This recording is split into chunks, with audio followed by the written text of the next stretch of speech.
how you doing? Welcome back to a brand new video. And what a video I have for you today. Now I did a review on this club ages ago, but it was reg flex, it was 10.5 degrees. I think it was slightly offset as well.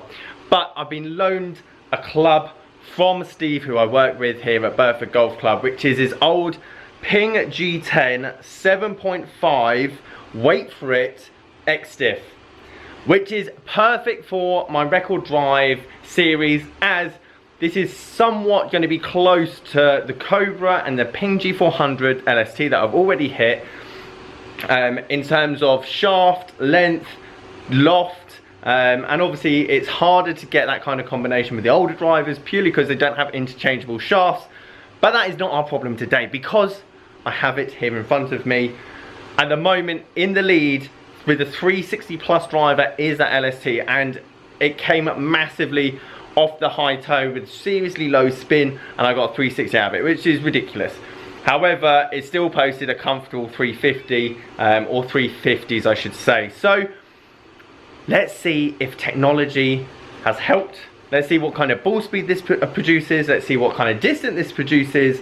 Let's get into the video. So finally I have a second-hand driver, an old one for that fact, that I can put on the leaderboard, because I've been testing some newer drivers, but I want to get some second-hand drivers and basically see pound for pound what is the longest driver out there.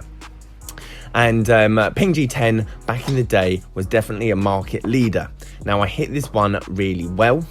However, I think throughout this video you'll get a good idea of what spin rate does to the ball, as well as how the market's changed a lot over the last 5 to 6 years, I'd say, in low spinning head drivers. So ball speed there 174, which is definitely nothing to sniff about.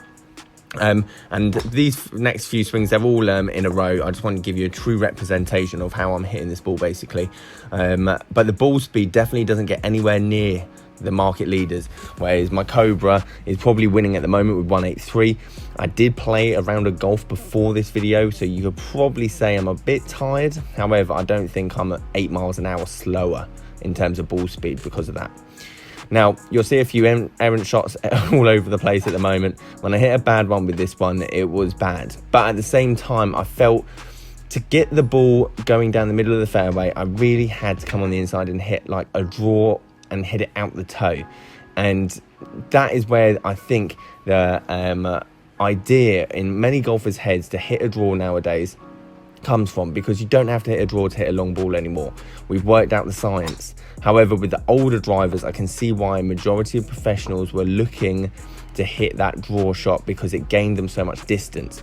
I absolutely creamed this one, for example, but you can see the spin rate on the ball, for example, in the high 3000s. That's nearly 4000 revs of backspin, and that just kills any drive. It's just going to go up in the air and stay massively in the air. So I'm trying to hook one down the fairway. I'm trying to hit and get that ball down to like 2000, just so that I can post like a half decent drive. But unfortunately, throughout all of these, the harder I hit it, the better I hit it, the more spin rate that I got. And that is why I think nowadays you see such a difference in yardages. If you have got an older driver, get that launch up nice and high, get the spin rate down. I hit one with the G400 in a minute, and you'll see the difference in comparison, even with the same ball speed, how much distance I'm then gaining. That's a nice lucky left one, and that is definitely the bad shot. But overall, Ping G10, you could get one of these for about 50-60 quid on eBay. I think it's a great driver if you're a beginner golfer and you just want to get into it. Can I play golf with this driver? Yes. Will I probably find more fairways with this driver? Potentially, because at that spin rate, for example. And I was just definitely going after these ones, so this isn't my playing swing. I definitely wanted to give it its best shot anyway on terms of the leaderboard. But this would be a great driver for potentially someone with a slower swing speed, because you might want that spin rate to keep that ball nice and in the air.